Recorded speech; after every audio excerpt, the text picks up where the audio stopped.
Livro Tire a Morte da Sua Vida, capítulo 8, o sofrimento e as dificuldades do espírito no momento da morte. Atendendo às indagações de Allan Kardec, o eminente codificador da doutrina espírita, os espíritos responderam com extrema objetividade a uma questão que certamente interessa a toda a humanidade. A morte é dolorosa? Causa traumatismos, sofrimentos e etc. Aquele que se despede da vida corpórea? O Livro dos Espíritos, na questão número 154, refere-se a esse instante fatal de nossa existência. O corpo ou a alma sente alguma dor no momento da morte? Não.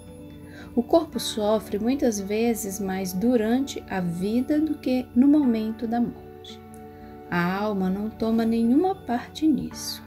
Os sofrimentos que às vezes ocorrem no momento da morte são uma alegria para o espírito, que vê chegar ao fim do seu exílio.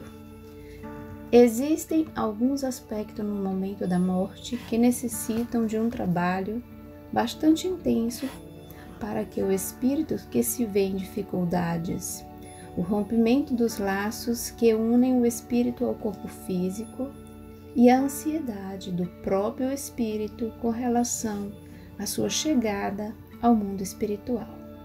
E essas dificuldades têm relação direta com as condições morais do espírito, que, como consequência, poderá ser feliz ou infeliz, mas esse estágio é posterior à morte.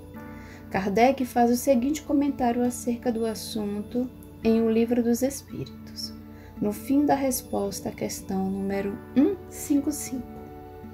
É racional conceber o fato de que, quanto mais o espírito se identifica com a matéria, mais sofre ao se separar dela. E continua. Algumas vezes, muito doloroso, visto que o espírito pode sentir o horror da decomposição. O fluxo energético existente entre o corpo físico e o perispírito tem um papel fundamental nesse momento, pois quando esse fluxo cessa ou deixa de ser transmitido aos órgãos físicos, ou seja, quando deixa de dar vitalidade por meio dos centros de forças, inicia-se então o aniquilamento do corpo carnal.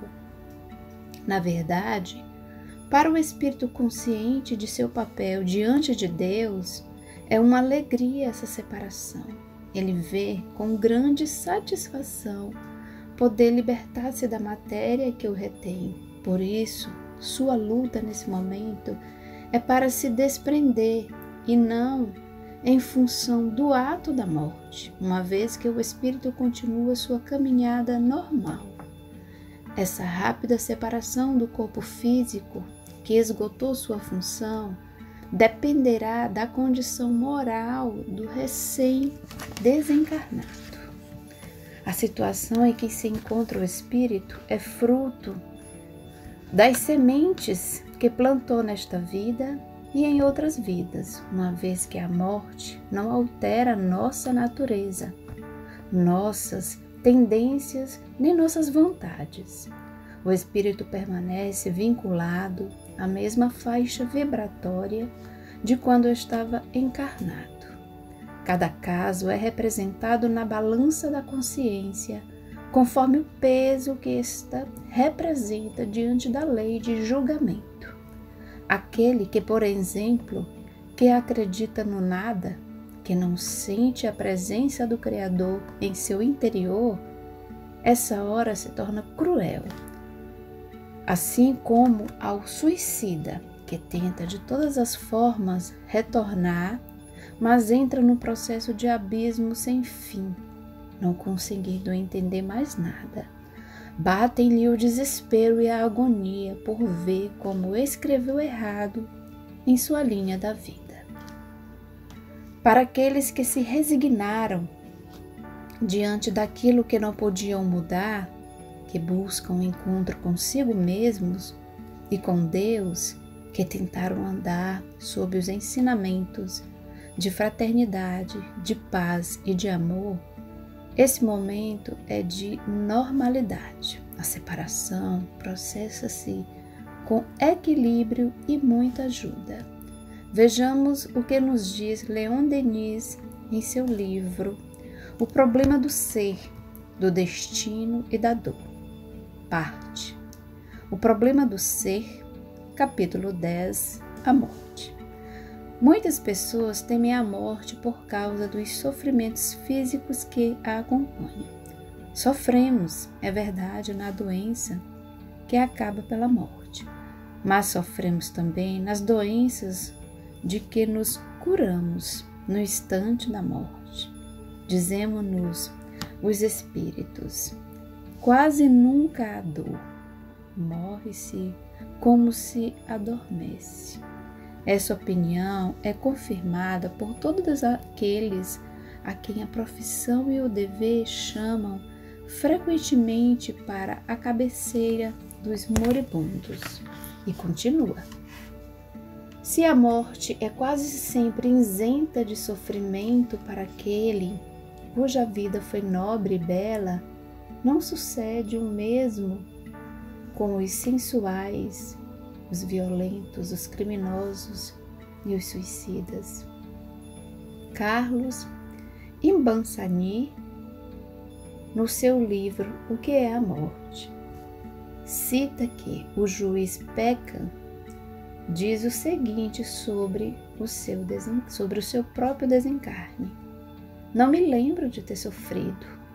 Quando caí na água e emergi, não tive medo, frio ou asfixia.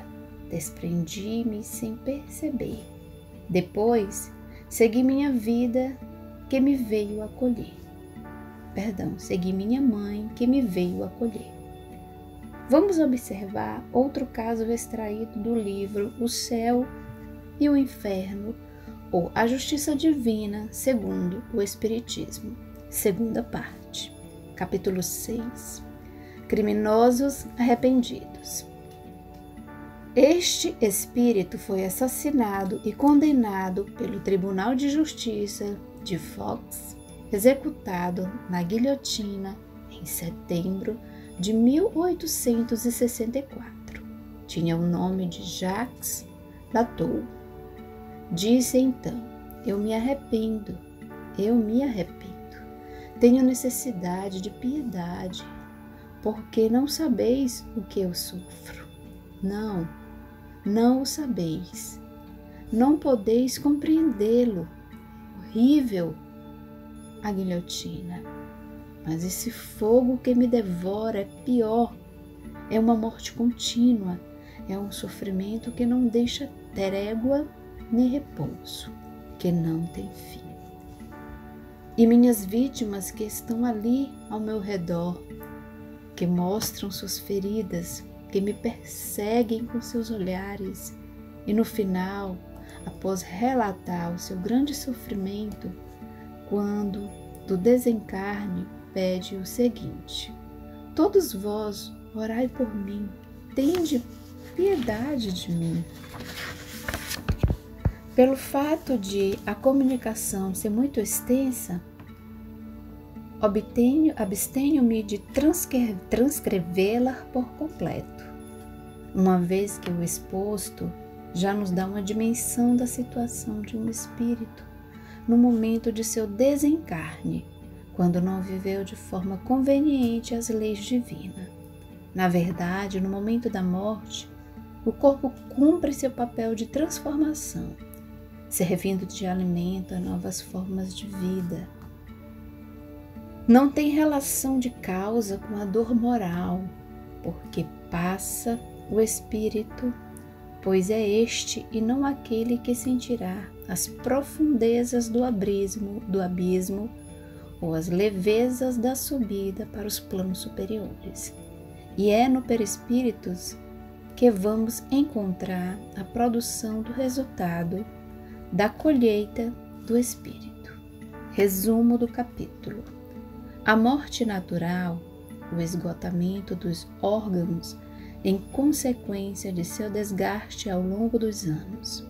Assinala um momento de grande alegria para o espírito, que vê chegar ao fim provações e experiências e expiações de uma existência. A morte é quase sempre isenta de sofrimento para aqueles que viveram dignamente. O mesmo não sucede com os sensuais, violentos, criminosos e suicidas. Quanto mais o espírito se identifica com a matéria, mais sofre ao se separar dela. Permanece vinculado à mesma faixa vibratória a qual se ligou durante sua encarnação. O supremo instante da partida é determinado, portanto, pela condição moral do espírito.